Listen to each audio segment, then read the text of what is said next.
Hello traders, FX Pip Collector here. Today is Monday, October 23rd, and I'm going to be analyzing the SPX 500 or the S&P 500, starting on the monthly, working my way down to that 1 hour time frame. So on the S&P 500, I think this move down looks more like a trend, like a wave A. I was thinking this move up was possibly going to go up and make a new high, but boy, it is definitely looking like three waves up and impulsive down. Looks like we already have the end of a wave B and that we may be now going back down to around this $3,200 area to make that wave C. So let's head down to the weekly time frame, take a closer look at that. On the weekly time frame is where you can clearly see this move down right here, which this is a very overlapping trend, which leads me to believe that it probably is a wave A. Wave A's and wave 1s are often very overlapping trends. Most likely this is an A, three waves down for a B, and an uptrend for a C, probably an A, B, C, or B.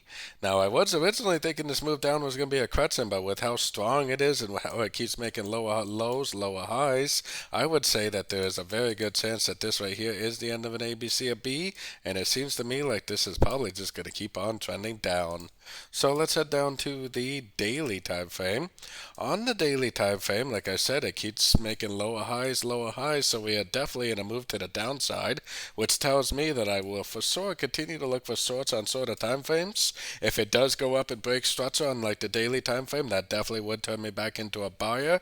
But for now, until we at least get some sort of a break of structure to the upside, I would for sure continue to look for shorts on sort of time frames.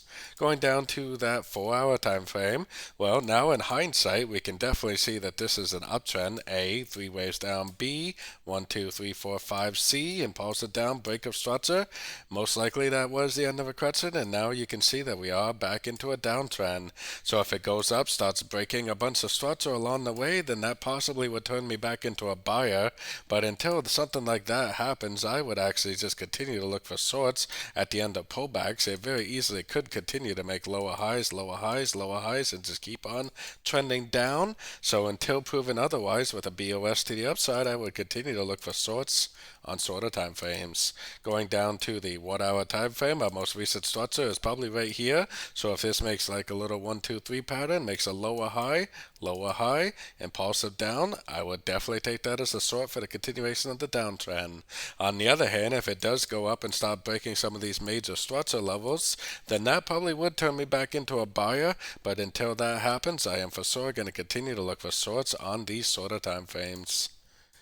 So don't forget to join my free Discord group. The link for that is on the screen and in the description. Thanks and happy trading.